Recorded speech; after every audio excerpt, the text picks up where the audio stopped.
Just fill that out. Oh, okay. And get it back to me, and I'll write you a check. Yeah.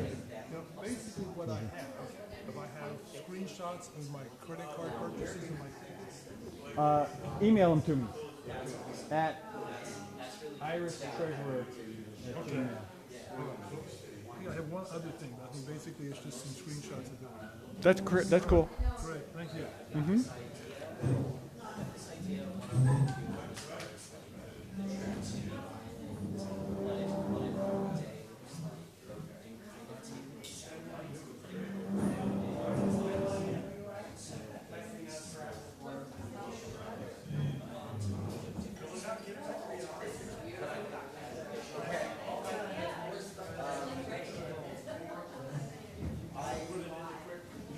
We'll introduce you.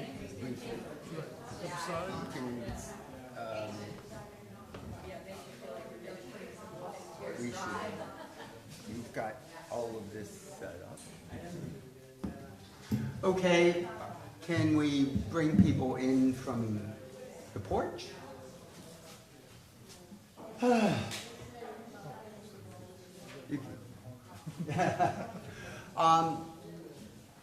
I'd like to introduce Michael Winkelman. As you can see, he's at the School of Human Evolution and Social Change in Arizona State University. However, he is retired, and he actually is living in Brazil. So we were very fortunate to get him for this conference because he just happened to be in America the week before coming here and was willing to come here in person, which was wonderful.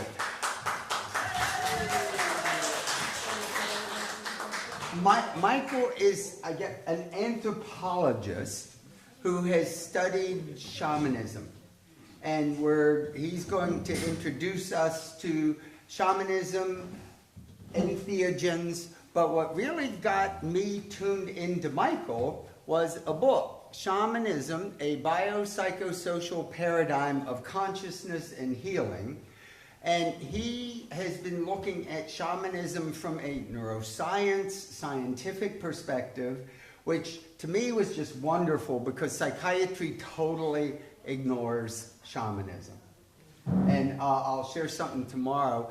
I came across shamanism personally when I was invited to Burning Man last year, and my mind was blown. And I'll share some of that. So, thank you for coming. I think we're very fortunate to have you here, and I'll let him take it away.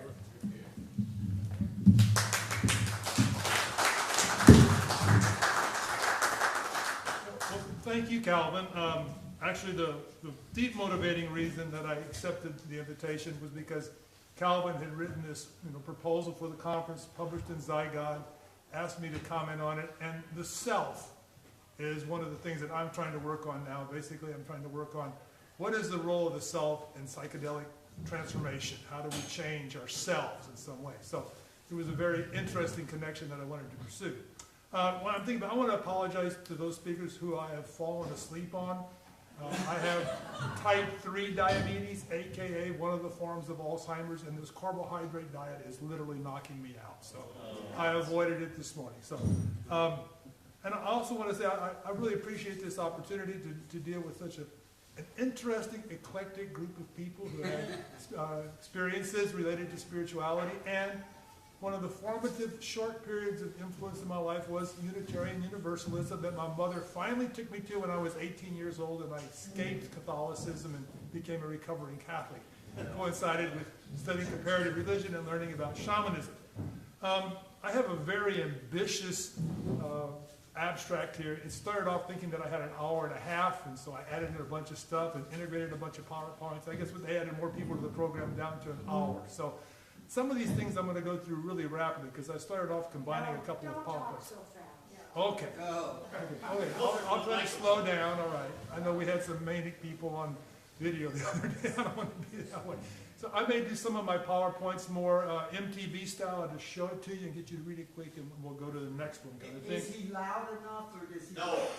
I want to be able to.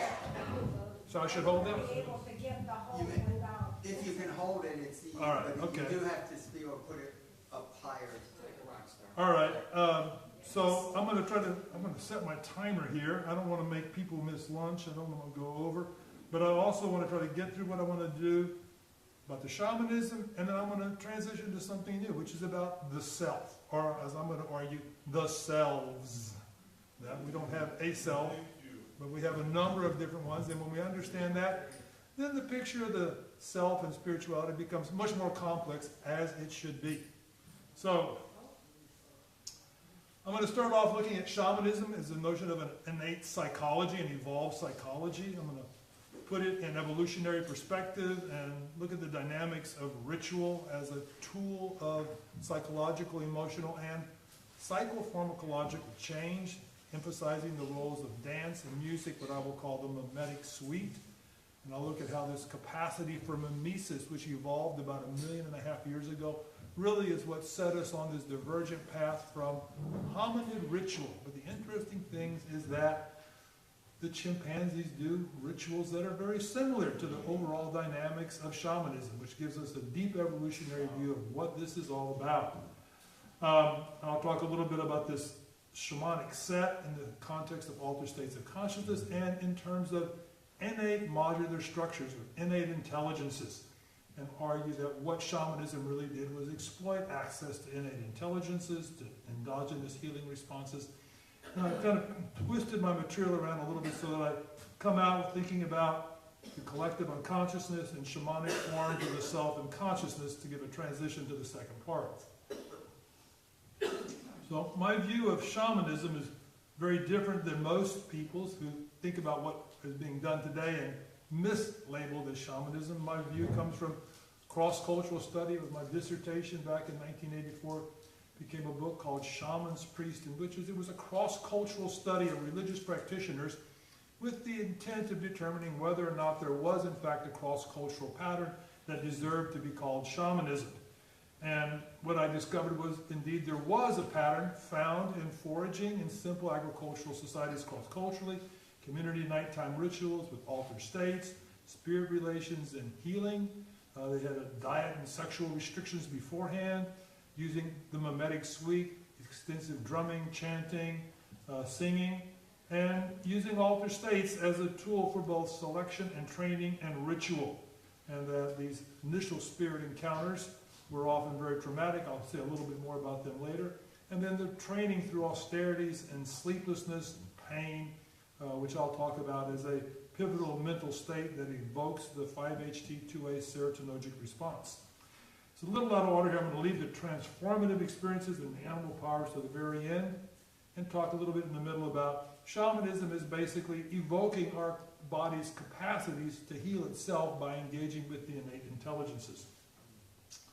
So why is shamanism cross-cultural? I say that it's because of our innate psychology, an evolved psychology that has origins in hominid ritual, that has very specific social functions, that it becomes a elaborated set of communication procedures through mimesis, that both the ritual and the mimetic activities evoke alterations of consciousness. Psilocybin might also be seen as one of these ancient tools that evoke the dynamics of altered states of consciousness, but that all of these, whether induced through psilocybin or induced through fasting and dieting or induced through chanting and drumming and dancing, all lead to accessing what I would call the neurognostic structure, basically biological ways of knowing the world, and access to the archetypes, the collective unconscious. And so this is one of the reasons why it's still compelling today and why it's so similar across cultures. It also invokes what I would say are these mammalian endogenous healing responses that have to do with responses in the autonomic nervous system, the vagal system, and the capacity of stress, and particularly critical responses to stress, to evoke these pivotal mental states in which the person has the capacity to both decline, become non-functional, or to use the stressful situation to go to another level, to become manic, but to do it in a functional way. So there's common ritual behaviors among the great apes that point to the biogenetic structures of shamanic ritual, nighttime group reunifications, aggressive male displays called dancing. It's curious? This is when the chimpanzees are bipedal the most. It's not that picture of them carrying a few pieces of food. Every night, the alpha male is engaging in bipedal displays. It calls the group together, group emotionalization, group vocalization, chorusing, calling, collective hand and foot drumming on the trunks of trees, and leading to group integration and bonding.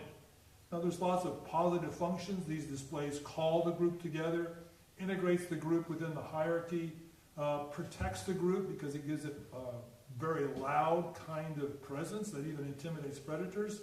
It elicits endogenous opioid responses through several mechanisms I'll talk about later, produces emotional synchrony in the group. You almost think that I was talking about shamanism. These are called conspicuous displays.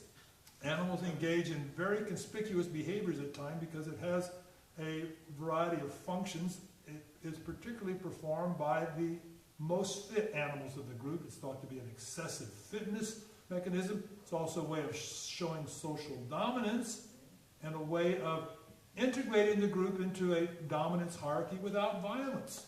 The display elicits submissive responses. The whole group comes together. There's no need to fight about who's the boss.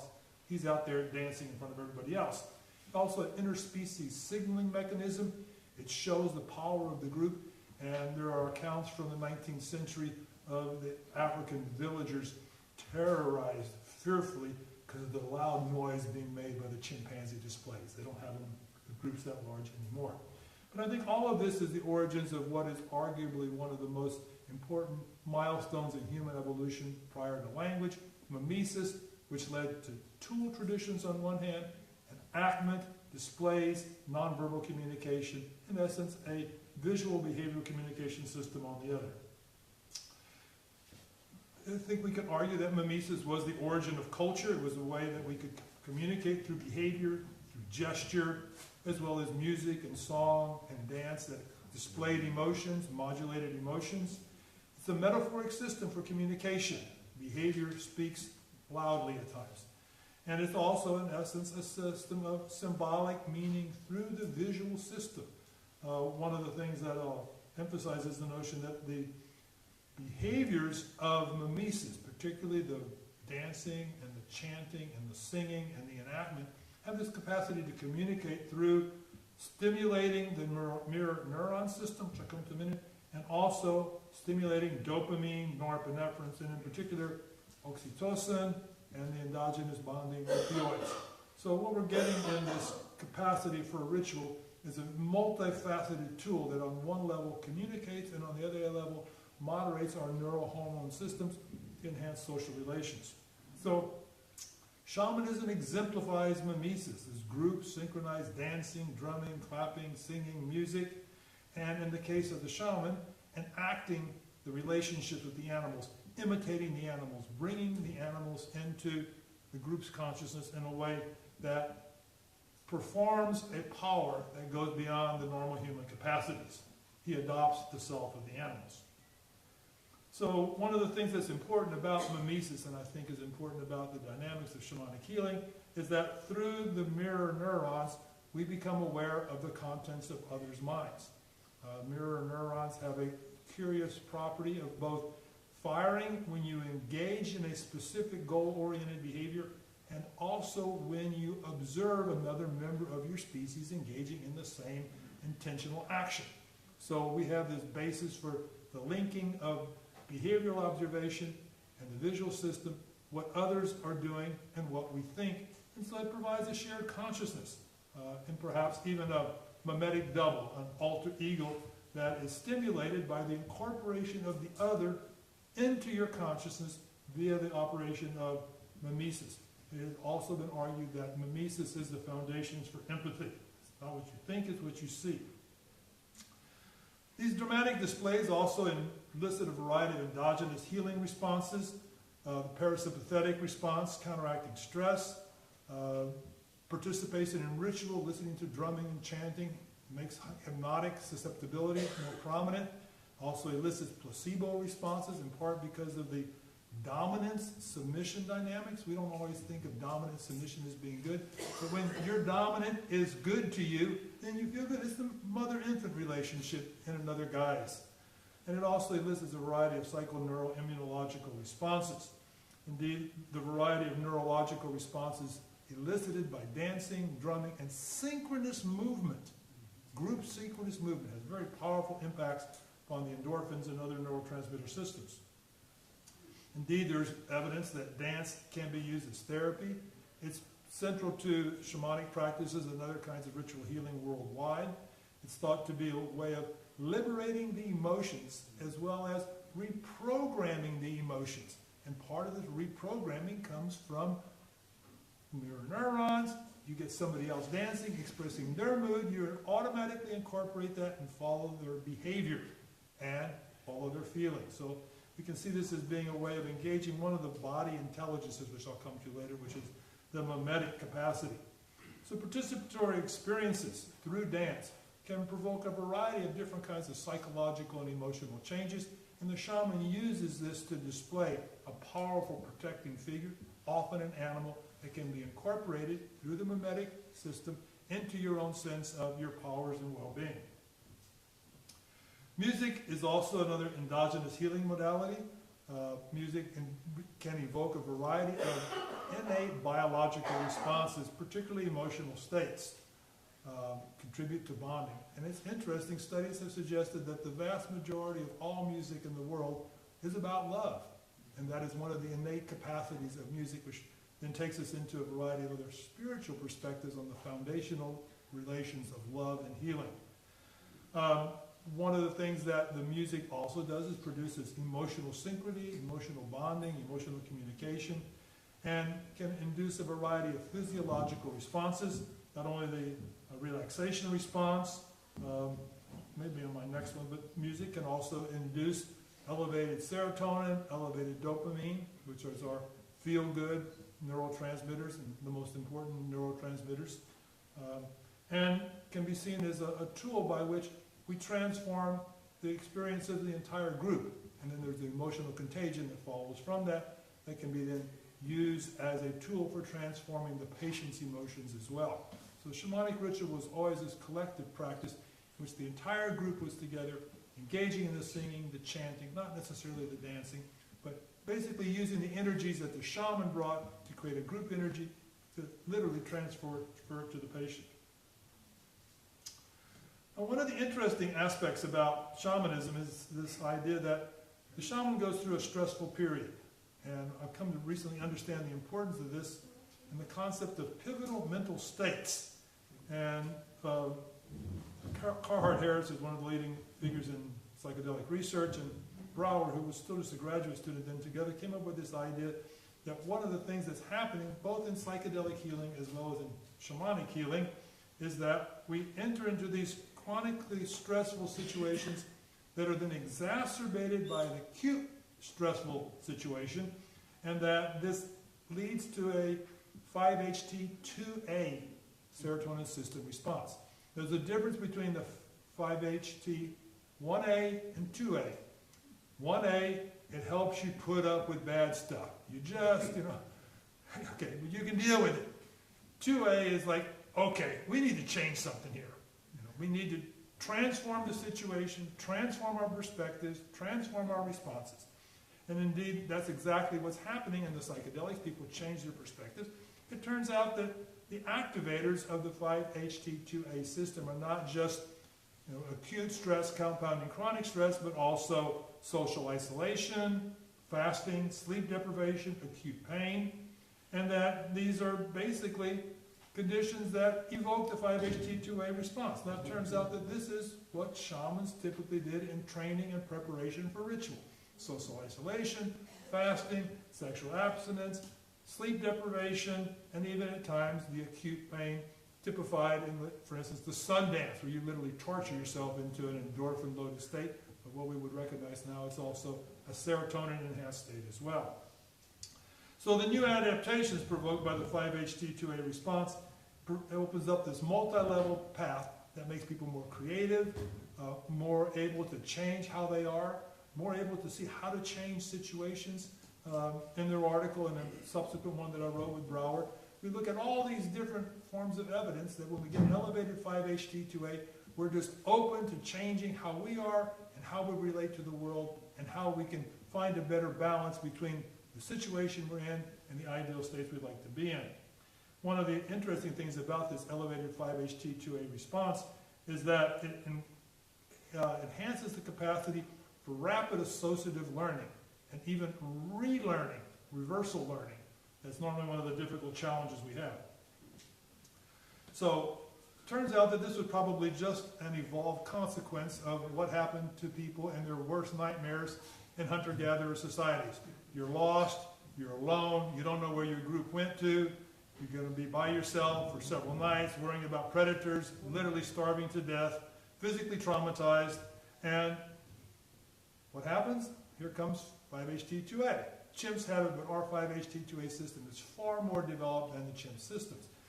And I think that what happened is that shamans discovered that by doing the same thing that happened naturally when you got lost, you got in these extremely open-minded, creative, and empowered states that enabled you to engage in a change perspective that was basically being driven by the enhanced serotonin in your body. So all these core techniques to shamanic training, being in the wilderness, fasting, waiting for the animals to come kill you, painful austerities, extensive dancing and drumming and chanting, sleeplessness, all of these are basically technologies for psychological transformation. So altered states of consciousness can be seen as these technologies to change our psychophysiology. The endogenous opioid system, activating the dopaminergic system, stimulating the serotonergic system. Even the endocannabinoid systems are stimulated by extensive exercise, such as the shamans, sometimes dancing for 6 or 8 hours without stop before going into the soul journey phase. So one of the things we can note about the shamanic activities is that while in many cases it's clear that they use the entheogens or psychedelics, they did not seem to necessarily depend upon them. That a lot of the different aspects of the ritual, including the overnight setting of doing the ritual, were part of these psychotechnologies, ritual technologies for transforming our psychophysiology. And another key aspect of the shamanic ritual was the overnight ritual, in which we're having the opportunity for the automatic incorporation of dream processes into the ritual experience. I'm sure many of you recognize the powerful role that dreams have, not only in memory consolidation and information consolidation, but also in emotional transformation. So this dream time was one of the concepts that was applied to shamanic altered states in many cultures. So what are these altered states of consciousness that we're trying to get into through these technologies? Deregulation of the prefrontal cortex and the default mode network. This part of the frontal brain, the executive control network, or the central executive network, is basically being taken offline. So the ways that we normally think about the world, think about ourselves, think about others, is being stripped away in a sense, destabilized, and what happens is the emergence of this cortical-striatal-thalamic cortical loop, which is this serotonergic system from the basal brain up to the frontal brain and then back down. So this is what's being liberated by these altered states of consciousness. And what it allows then is this dump of what's normally the repressed aspects of the brain, what we can call the mammalian brain and our behavioral brain, are now getting their chance to express what's going on in them. What's normally subconscious, unconscious, is now being forcibly displayed into the frontal cortex. So it's as if the programming that the frontal eye field and the frontal cortex gets is now coming from these deep areas of the brain. And so it's liberating aspects of the unconscious mind, and as I will elaborate in a minute, it's also leading us into a kind of relationship with our innate intelligences. I have referred to this as psychointegration. So I think psychedelics are basically one of the most powerful tools for doing this, and probably played a significant role in the evolution of shamanism, and that these kinds of dynamics are part of how it is that we should think about therapy, because what it is that we're trying to do with shamanic ritual and with psychedelic therapy is enhance the access to the unconscious mind and these unconscious dynamics that we have not yet been able to effectively work through and incorporate into our behavioral dynamics. So basic aspect of this psycho-integration is the notion that we're transitioning from secondary processes in consciousness to primary consciousness. Shift from the cortical functions based upon cognition to these more ancient forms of thinking. And at the same time, we're also making a transition from the left hemisphere to the right hemisphere, a point that I'll come back to when I look at the cells. So shamans were thought to engage with dream time. As I mentioned, this is a mammalian adaptation for learning and memory, producing associations during sleep, enhanced capacity for information integration, novel information, accessing innate intelligences, all of these things that are an important part of getting a better understanding of what's going on below the level of consciousness. Indeed, what I would consider this notion of hallucinations in a very different sense is a fantasy imagery. As you all well know, dreams are a form of symbolic communication. But we haven't effectively transferred that recognition to hallucinations. These two are forms of symbolic communication. So seeking dream integration, focusing on the symbols that come out of the unconscious in these visions, I think is where the core of shamanic work takes place. So psychedelic visions as innate symbolism, the notion of presentational symbolism, introduced by a female philosopher, Susan Langer, in 1954, has consistently been ignored by philosophers and psychologists, but I think we need to recognize we have this natural system of meaning production that manifests every night in dreams, but is also a tool that we can access through shamanic work, allows us access to these innate structures of the brain, particularly archetypes, and it seems to be a natural consequence of the disinhibition of the dopaminergic system that leads to visual syndromes that are often discounted as the patient is hallucinating now and not paid attention to as a source of rich information that can provide an understanding that the deep brain has that the frontal brain has not yet been able to engage. So I've looked a couple times at this notion that we should look at the altered states and entheogenic experiences as basically being an opportunity for our innate intelligences to speak. These innate modules is a bit of a misnomer. They're not so modular as once thought. They're certainly innate operators or innate functions. Gardner talked about these innate intelligences. I've looked at all of his innate intelligences, including the things that he brought in his 2000 update of his book, and they all have these direct correspondences to what shamans do. The interpersonal is basically the ability to embody some notion of non-physical consciousness. The interpersonal is this idea that there's other consciousnesses out there.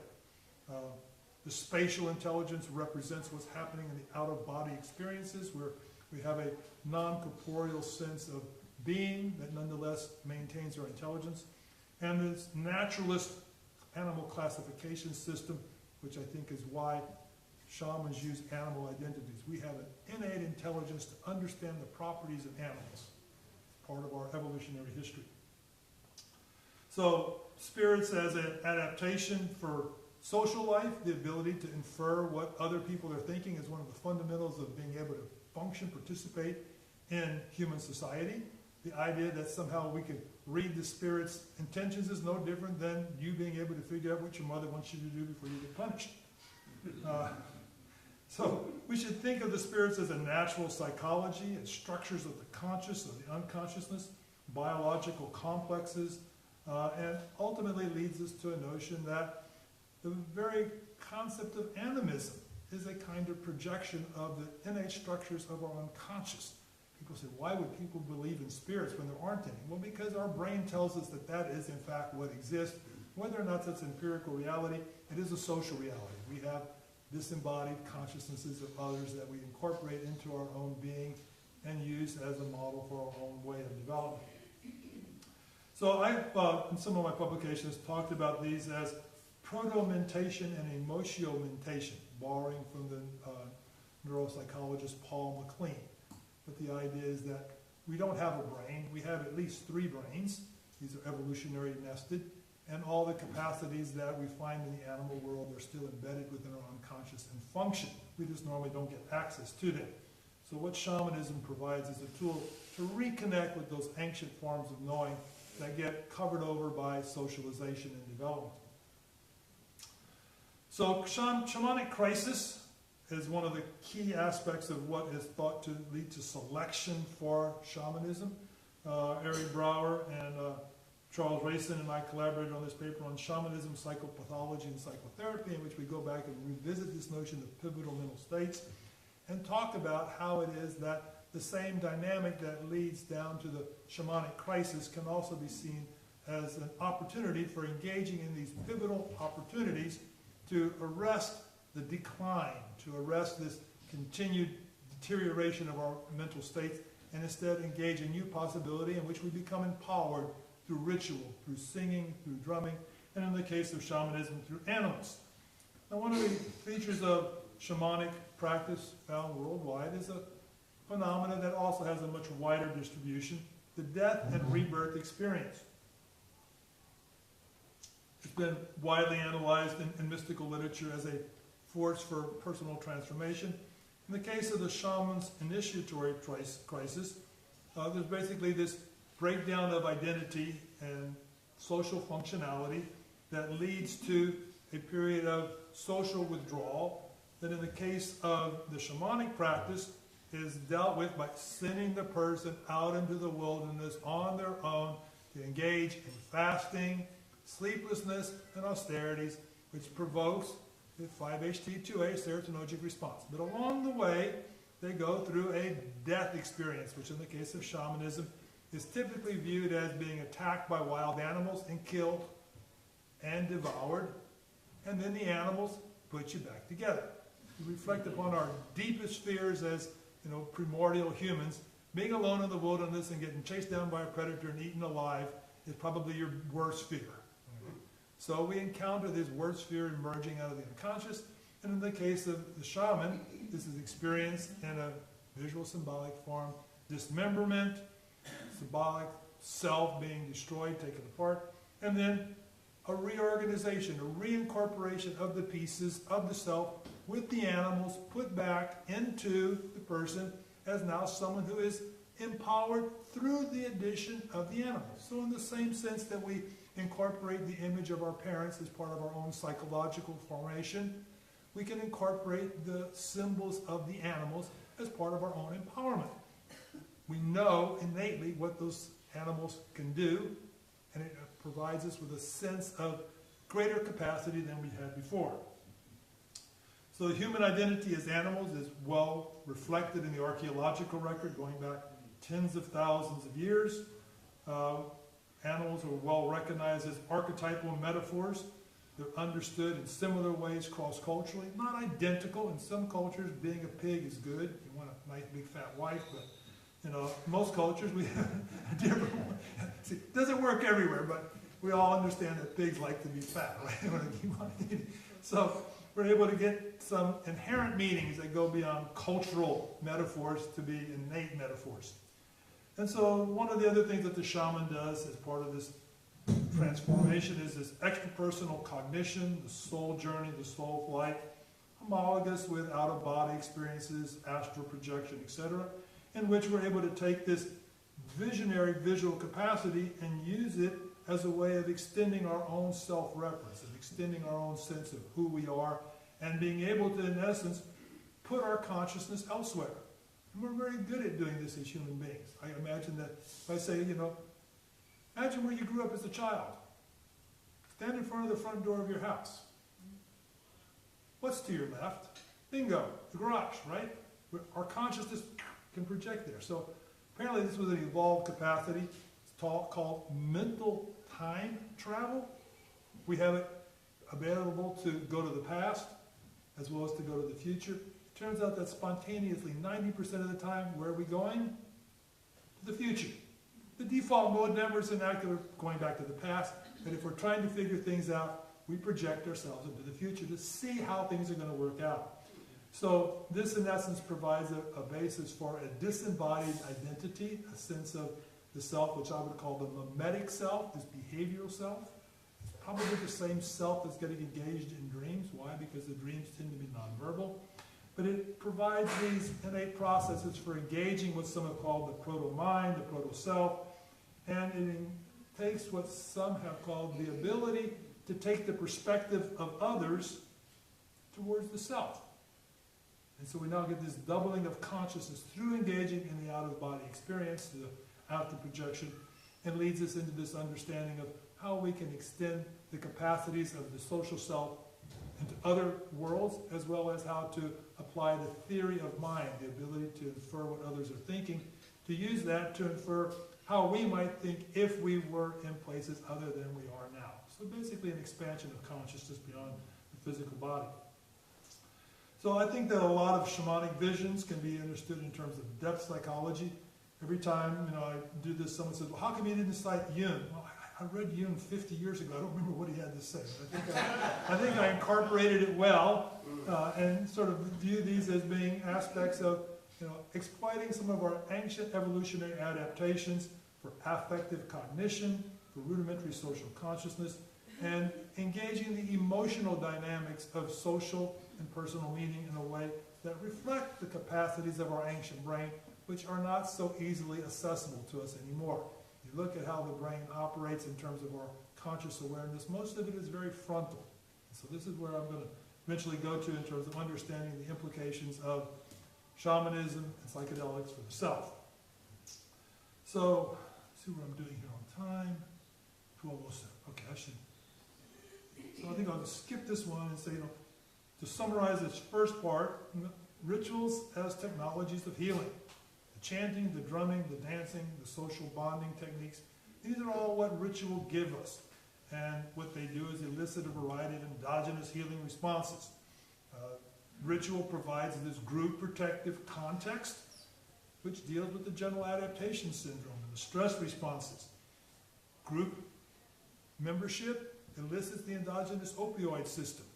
There's an emerging body of social psychology literature that suggests that just engaging in group synchronous behavior increases levels of endogenous opiates. We feel better about ourselves, we feel better about the people that we're with, and it has all these feed-forward effects into the immunological system. So ritual displays ought to be seen as technologies for eliciting placebo responses.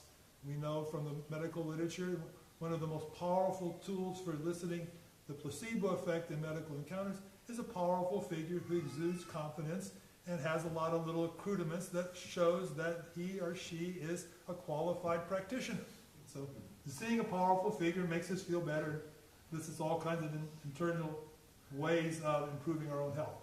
Makes us more susceptible to hypnosis and elicits a whole wide range of psychoneural immunological responses.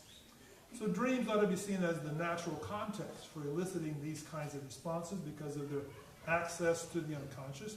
And shamanic and psychedelic therapies are both doing things that engage with those aspects of the brain and brain function. In particular, what we can see in the context of shamanic healing is that we're learning how to do things different. We put the pieces together in a different way. We understand the nature of the personal contributions to the problems that we have, and then have a pathway forward to integrate that information from the unconsciousness to change our behaviors. So I've elaborated on most of these ideas here in this book that Calvin showed you in the beginning. It really is a kind of neuroanthropology of shamanism. So you probably won't recognize too much of contemporary shamanic practice by reading it, but what you may recognize is the roots of where it came from. So I think with that, should I take questions now or just go to the next part? Go ahead. Okay, all right. Let's see. In this one. Come back. Okay.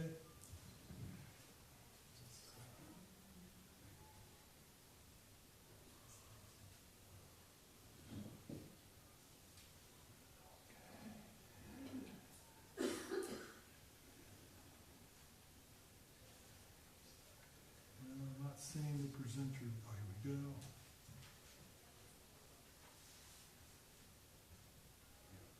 So, when I began to interact with Calvin and his ideas about the self and spirituality, I was both very open to the idea.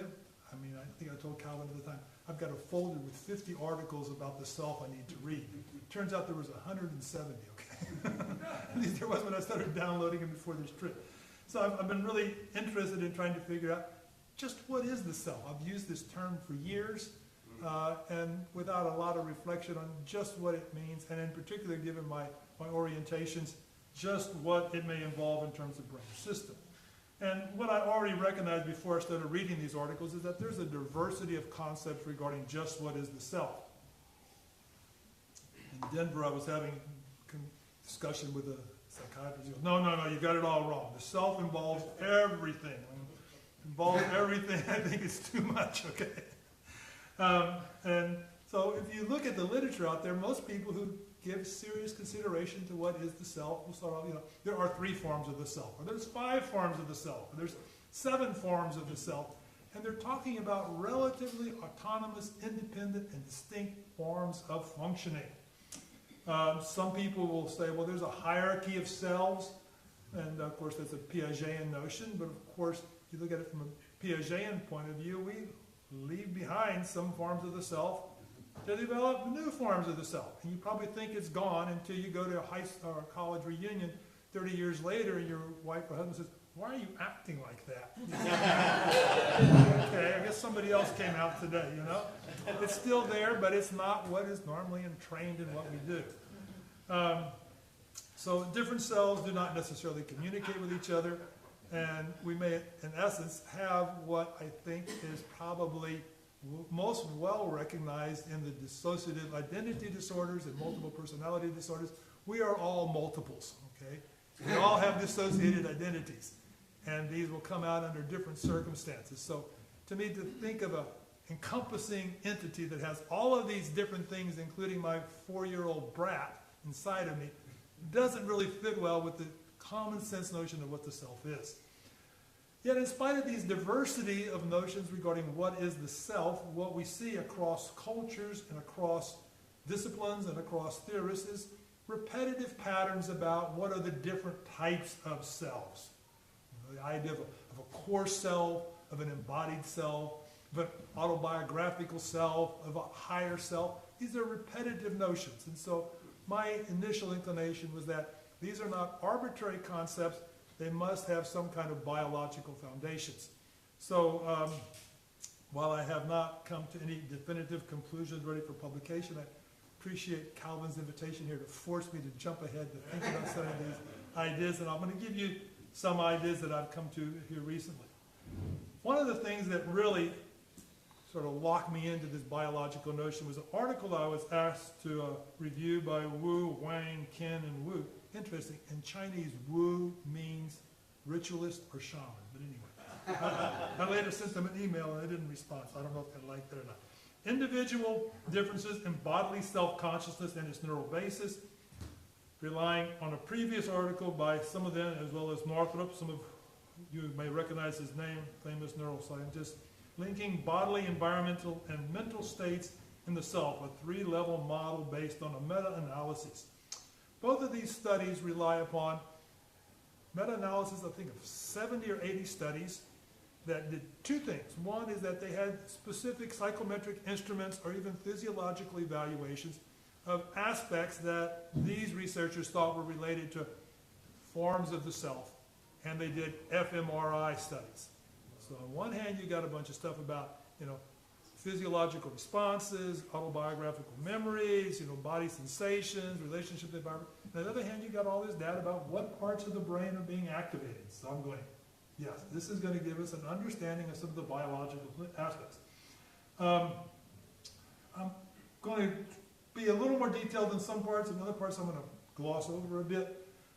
They came up with the notion that we had 3 major forms of the self: interior receptive self, exterior receptive self, and this mental self-processing that they called it. Most people would use the term the autobiographical self. So the interior receptive self was aspects of our sense of being that are related to fundamental biological process: cardiovascular responses, respiratory responses, gastrointestinal responses, and urinary, urogenital functions. This is the basic biological level of the body that has a lot to do with how we feel at times, particularly when you're talking to someone and have to go to the bathroom. That will the self is saying, there's a priority here right now. Okay, I'm sorry, let me go. And then this exterioceptive processing, related in part to own body recognition in a lot of the studies, self-agency, body ownership. But when they get into a deeper analysis of it, it really has to do with our interaction with the environment. And then this mental self-processing, these self-other traits, own name recognition, autobiographical memory. But basically, I think what most people have in mind when they use the term self. You say, who are you? Well, and you start to tell the story about who you want others to believe that you are, which most of you recognize as a very partial, incomplete, and sometimes largely fabricated account. So across all of these different forms of the self, they found some regions of the brain were activated. The insula, the anterior cingulate cortex, which are central nodes in the salience network, which says this is something that you need to pay attention to. It may in part be a task-based artifact, because the salience network tells us to pay attention because something's happening. So if I say, I want you to, and all of a sudden the salience network goes, what? Okay, let's see, and engages other networks to pay attention to what's important. You start thinking about your child at home alone, the salience network says, oh my goodness, what could possibly happen? And so it throws you into the default mode. So the salience network is a sort of like switchboard for the different other neural systems.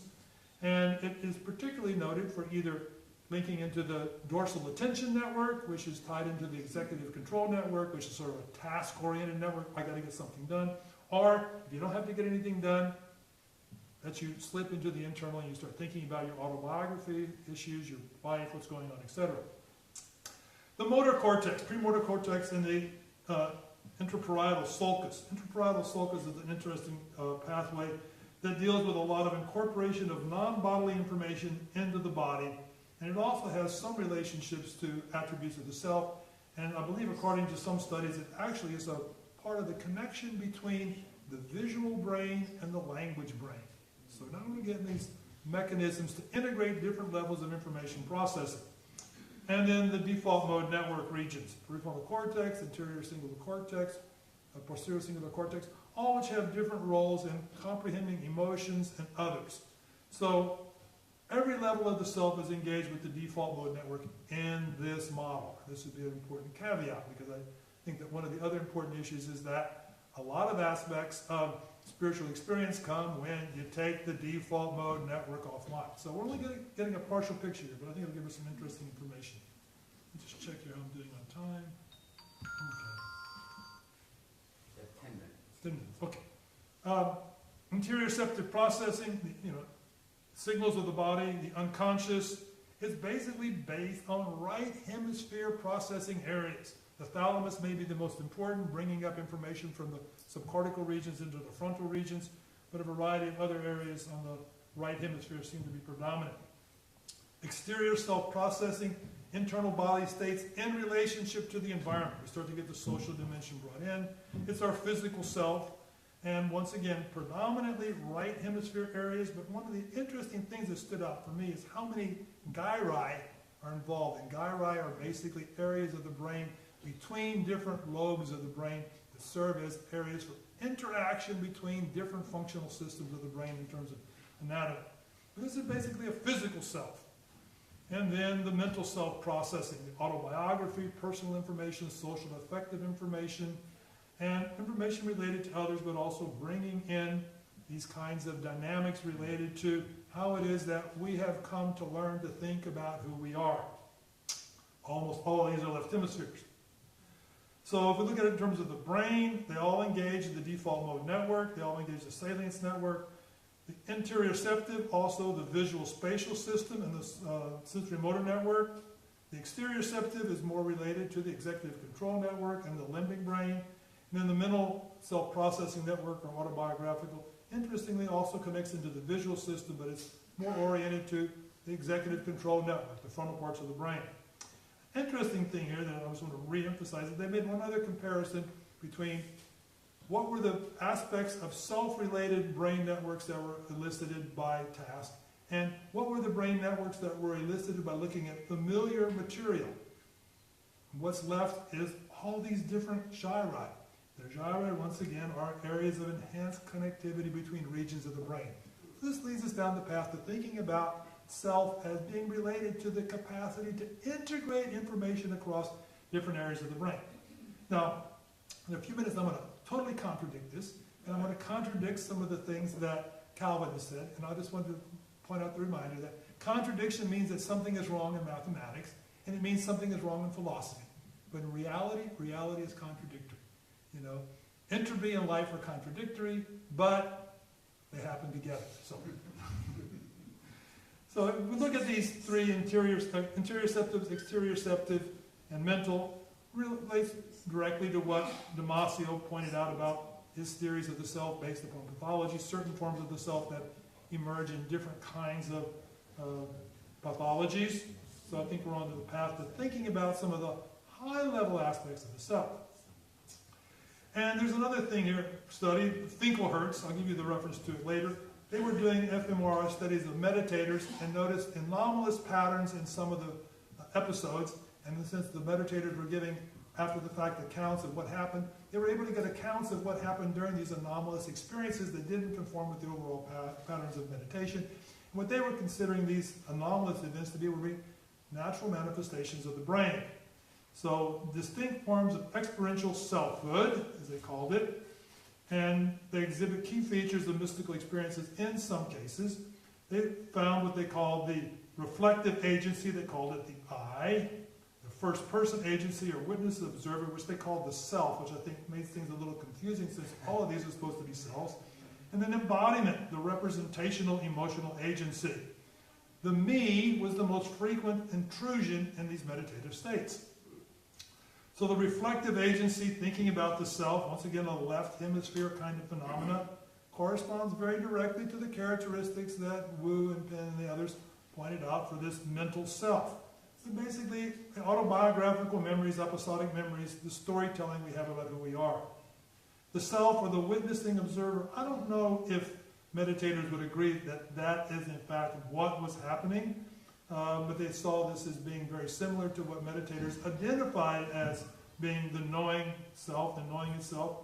Once again, default mode networks, frontal lobes, and this enhanced self-integrity was inconsistent with mystical experiences, inconsistent with the me, inconsistent with the I. When the self was operating, the me and I areas of the brain were shut down. It corresponds once again to another aspect of the mental self. The me, the minimal self, proto-self, bodily self, basically a spatial, temporal, and emotional representation of the person. Once again, it was related to default mode network activities, but here's the interesting part about it. The me gets suspended in meditation experiences. Loss of bodily perceptions, loss of boundlessness, or loss of boundariness of the body, out-of-body experience, disembodiment. This seems to involve some of the exteroceptive self features, but clearly different. So what this points to, is something I want to emphasize, is that some aspects of self-experience have to do with suspending operations of the brain. So I think that we have this kind of a paradox here where, in the case of Calvin, he's talking about all these self-esteem and self-goals that are part of being a spiritual individual. And yet when we start looking at some of the neurophysiological evidence, there's reason to think that certain forms of the self, particularly the spiritual self, come out when we disable the brain. I'm going to just try to briefly go over this here. This comes from Kiln Wilber's work. He's influenced by Vedanta traditions. He's got this elaborate model of the evolution of the self. The first part is basically Piagetian kinds of notions. The second half of it is more transpersonal kinds of notions. In some of my publications, I've argued that we can take these different forms of the self and map them directly onto functions of the triune brain. We start off with the behavioral brain, we go to the emotional social brain, we go to the logic frontal driven brain, then we start to, the frontal brain says, nope, that's not me, we don't pay any attention to these other parts of the brain. Eventually it begins to dissociate aspects of the brain, and then when we move to the spiritual level, we get a similar kind of phenomenon. So we look at Wilber's notion, we have at least 4 levels of the spiritual self. And some of them begin with the integration of these different levels of the brain, such as vision, logic, but then we start to find different forms of control. I've argued that one level of psychic experience has to do with the, I'm not supposed to use that word, Frontal brain, controls that can operate within the paleomammalian brain, change emotional states.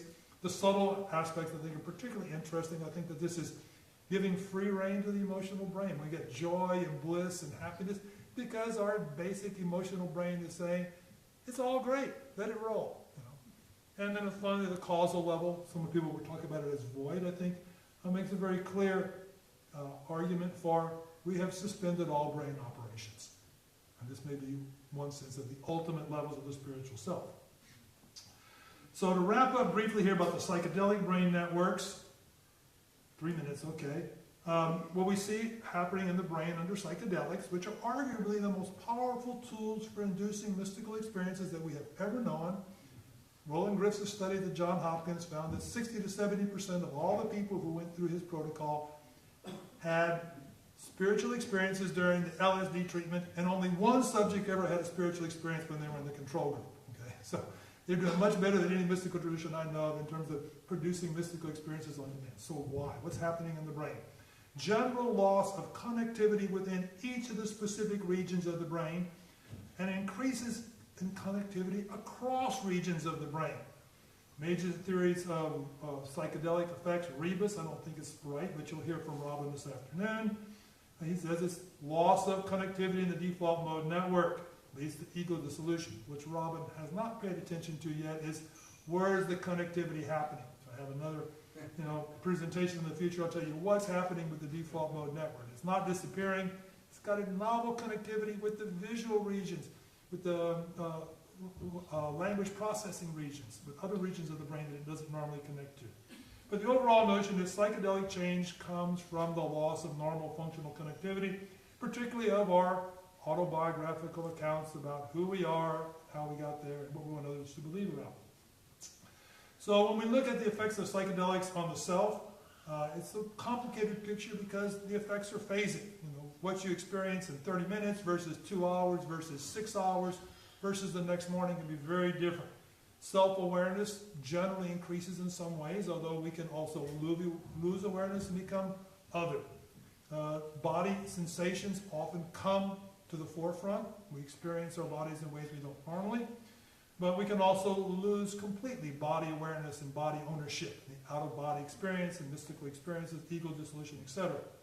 Identity, we tend to have different understandings of our identity. Often we might argue a better understanding of who we really are. But in the case of shamanism, we become an animal. Okay? Agency, peak experiences, we often have a loss of sense of agency, but most people come out of the psychedelic experience with an enhanced sense of agency. Well established in the research on the use of psychedelics for the treatment of addictions. People come out and they say, I control my life, not the cigarettes.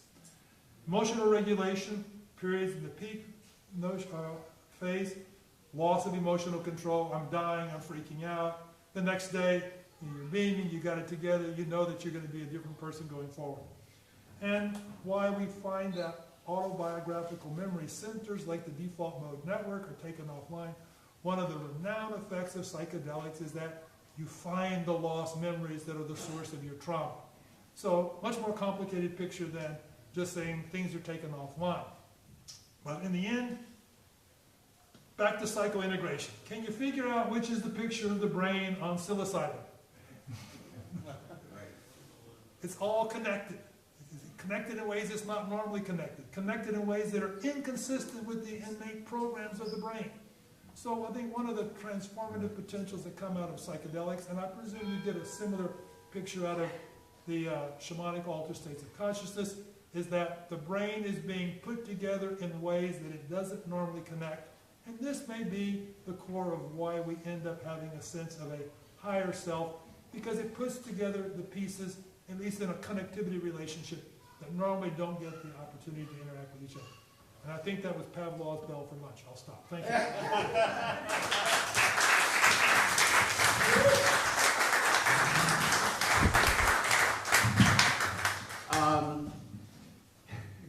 That was wonderful. Yeah. However, it's 12:30. Rather than questions, do people want to come and ask individually, or okay? because we want to make sure that we get lunch done and the afternoon activities. But please come and ask him the questions. He's a wealth of knowledge. Yeah, at least until 1:15. I'm gonna get lunch too. Yes. Everybody Yeah, leave. now you can ask him So now, and see what he says. Yeah, I'm a psychotherapist trained in psychosynthesis. I don't know if you know what psychosynthesis is. It's kind of like a form of transpersonal psychology. And I recently did my thesis on how psychosynthesis can provide psychological context and framework for travel and psychological experiences. So this is like a really interesting area. so I don't think it's up too much, but you're going back to the pivotal mental state. Drumming, dancing. Yeah, because I wasn't aware, because it was really, when you talk about the acute, like stressful situation, like triggering the 5-HT2A, I didn't realise that was done in those kind of situations as well as in psychedelics.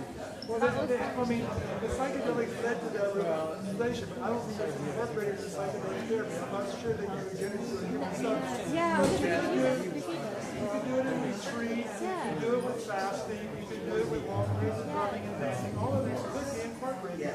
And the shamanic tradition says this is going to stimulate a healthy response. We have to push the body into these more extreme states. I was wondering, because do you think that because these kind of shamanic states, they need to have like a spiritual emergency, don't they? And we kind of look for the spiritual emergency. Well, I understand the concept. I mean, I don't think that's something too often in psychedelic research because of controlled setting. I understand the concept. So I was wondering if, for example, what a brain under organic psychosis would look like versus, let's say, spiritual emergency. I cannot keep out. Would it be like neural networks and I would think it'd be basically the same. My notion is that psychedelics don't do anything to the brain that the brain doesn't already do. They just do it much better than what the brain normally is able to produce or behave. You can't easily dance for 8 hours. You can take the psychedelic and get to a similar kind of pivotal moment through the enhanced by the And do you know the stuff on the self, so like the concept of the self in psychosynthesis, it's more of the, I guess like the no thing, so it's like the changeless observer. It's like the no thing, the changeless observer. And I was wondering how that concept of self like would show up in terms of like in the brain. You said the no thing? Yeah, it's kind of like the part of you that's like the observer. How would that show up as in kind of like in the brain? So it's, Well, I mean, this one study that I referred to by the Winkelman, they have a very specific notion about what parts of the default mode are going to engage. yeah, because I would have thought the DMN would be suspended. Well, the thing is, that's been called our target. It's the normal connectivity that's suspended. The DMN is still very active. Okay, so because you were referring to the like this new connections as opposed to like the old connections go down. Okay. Give me your email later and I can send you some stuff that Yeah, we're thinking about. that would be good. Thank you. Thanks. All right. So just a quick question. So I'm curious, so we're kind of on the cusp of this psychedelic renaissance. We're talking about 13 years. Maybe for the first time in 60 years. And it's different from the shamanic experience, which is you're talking about this shared experience. So you have the shaman going on the trip, bringing it back, and then the collective. Everybody doing it together. I think the psychedelic renaissance has got it wrong. It's not 2 therapists and 1 patient. It needs to be, 10 or 15, people that you got to bring the community. We lose the community the way we're doing it. Yeah, and I think it's a very important dynamic. And then, they're doing it during the day. They should be doing it overnight. But the psychiatrists want to go home with their families. They don't want to stay in the hospital overnight. Right. And are you aware of any historical indigenous people who did it the way we're going to do it now, individually, or was it always? As far as I know, it was always a collectivity. So I have no historical examples. That's interesting. I was going to bring my bookmark. So I have a new book coming out next month. Handbook of Entheogenic Healing. 20 case studies of contemporary indigenous mestizos that are used of entheogens, and they're all doing it in collective nighttime. That's maybe something we should pay attention to. I think so. Involved psychology. Yeah. Oh my God. You the guy that studied placebos, or did you have a name similar to him? I did not, no. I'm not. In fact, I'm a landlord. But thank you so much. I could not stay, I could not fall asleep listening to this. It's so wonderful to hear you. But I'm in therapy now, late in life, and my therapist says I have ADD. And my understanding of it is that it's not so much that I have an attention deficit. Rather, it's like all of these sensory inputs are coming in and overloading my ability to concentrate on a lot of things. And I had a 99-year-old friend who, he died recently, but he wanted to try psilocybin or something before he died. And I'm a little bit, would you recommend it for someone under right circumstances to try and come up with, as you mentioned, can it help? There's very good clinical evidence that end-of-life transitions are facilitated by psilocybin. The sense of peace and tranquility and well-being and acceptance, and maybe even the spirituality that's necessary to see death as a transition rather than an end. So there's always, the complicated question of ghosts, and obviously there should be a sitter. And all that said, I'm not a therapist, I don't have authority to prescribe psilocybin. I think everybody should take it. Thank you so much. Sure. Wow, wonderful, wonderful. Joseph Chilton Pierce. The Magical Child, and then you got to look at Cracking the Cosmic Egg and all that. Hypnagogic and hypnopompic trance states. Right? Now, I've experienced those. Like the hypnagogic is like when you're going from being awake to sleep, and it's an identifiable state, and it's consciousness. I'm seeing it, and I see visions of people and places, and if I had a pen, I could draw all of those things. They're just very accurate. Except if you tried to look at them well enough to get the details, they go away, right? They do, right? They just kind of, But that is the hypnagogic. But the hypnopompic is totally different from me. And they tend to be more rife with meaning. I'm a writer, and I've accumulated a number of books that I want to write that are based upon those visions that I've had from them. Where's that coming from? I don't think we have a standard theory to explain that. Have you ever heard of Hank Wesselman? Name is familiar. He wrote a series of books that were based upon these hypnopompic images. Okay. Wesselman is awesome. It makes its own decision. Hank Wesselman is awesome. Okay. All right. He's a good storyteller. He's got some cool stories. But anyway, I think he wrote a couple of books that came out of a half-hour experience. Oh, yeah.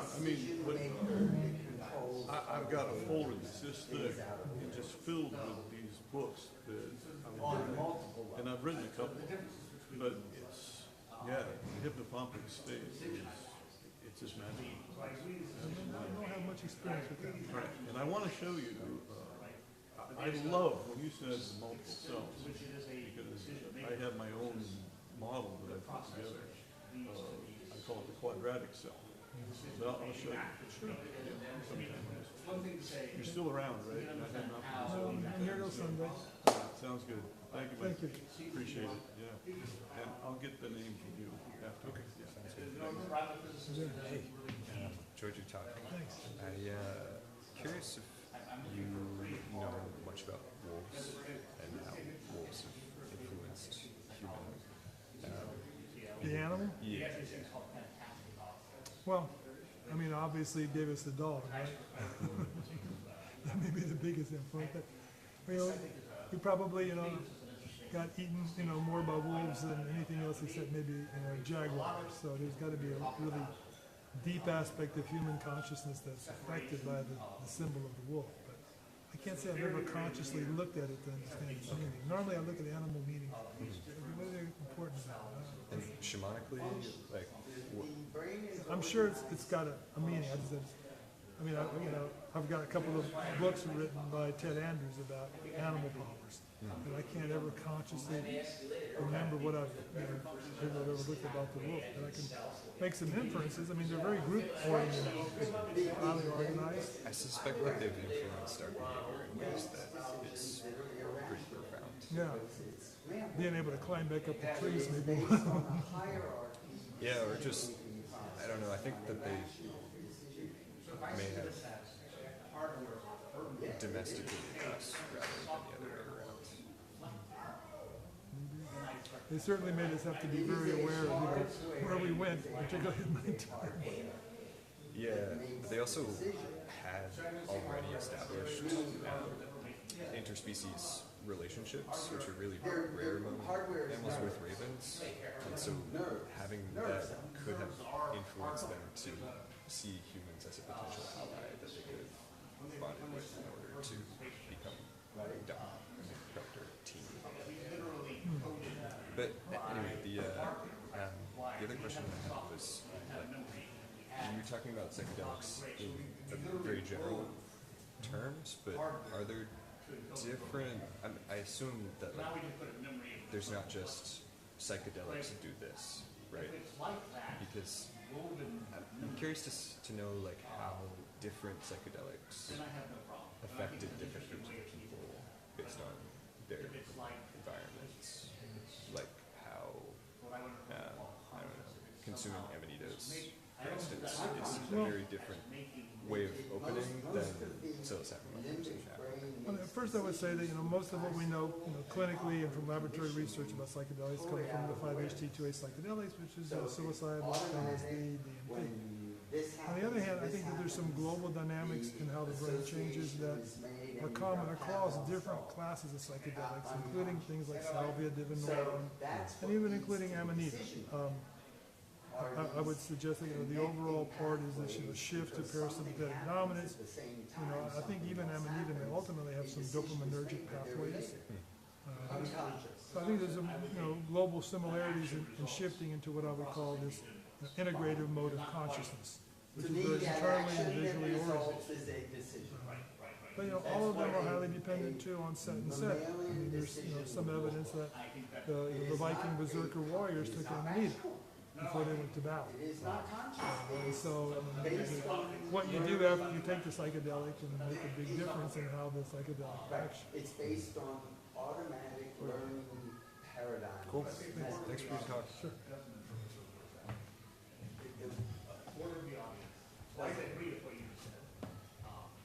Well, they don't understand how the limbic brain makes decisions. They don't understand what you're talking about in the sense that I think they keep mapping these cells and these decisions as in a self-reflective, self-aware, or conscious, even though it's happening in this other state. And I think that distinction is. Well, I don't think they can separate cortical from or aware from unaware. Yeah, that's. Well, I don't think there's a yet. I think so. Well, that's the process. I'm all non-linear, right? So this idea of separation involves linear superposition. You can take these different things and. I can train people to separate awareness. So that's the other. That's what I do. So, I believe that you can get these. So that will say more or less you believe they can be separated through training. Well, first of all, most normal people have trouble separating their thoughts from their emotions, from their urges. That is not what we're taught. That is the first thing I will teach my patients. Yes, in the West, yes. That's the first thing I'll teach you, because if you can't separate, and that doesn't mean that they're solid divisions, but you need to be able to know this was a thought, this was a feeling, and I can label it. This was an urge to do something, and I can label it, and now I have control over which do I listen to and empower. Otherwise, there's no agency. They don't have agency. This issue of control is one where through training, I suppress, eliminate, you'll notice Pavlovian experiences. These sort of, I don't hit. So 10 seconds ago, my shoulders actually started to come up. Okay. And then I kind of probably realized that and made it back down.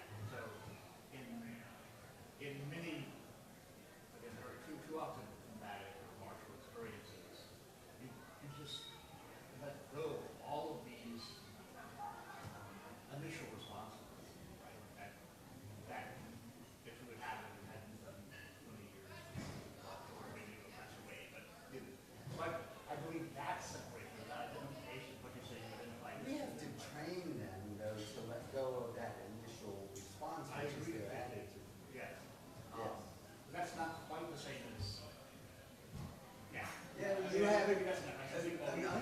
martial arts person is going to meet a trained martial arts person with a certain attitude, it's not going to win.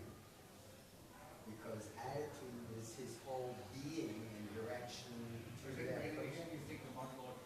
A novice has an attitude, which is basically a way of being. And a experienced martial artist has their way of being, and this attitude is going to lose. Okay, I think this is a nice non-art comparison in this playing poker.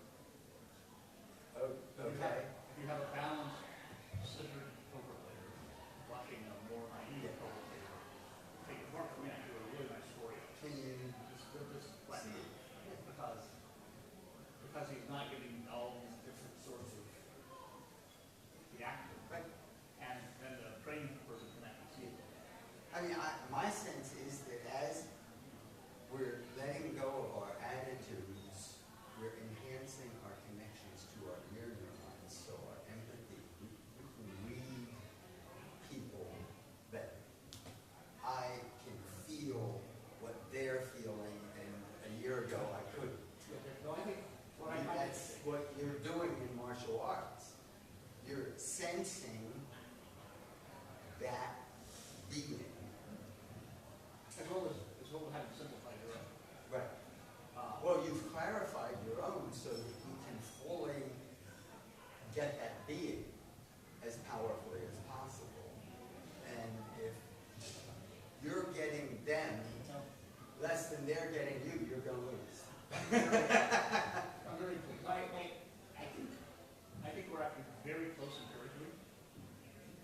Much closer than I thought we would be this week at all. And we may still have some theoretical, structural, and I'll just keep listening and talking to you, but I think we are extraordinarily close in terms of the empirical, observable things that are there. It's just these way you describe it, someone else describes it the right way. Depends on how much concreteness you give to the underlying theory and structure. Good. So I've heard stuff already. Thank you very much. Good. I think the discussions are incredible, and what they're presenting is more than I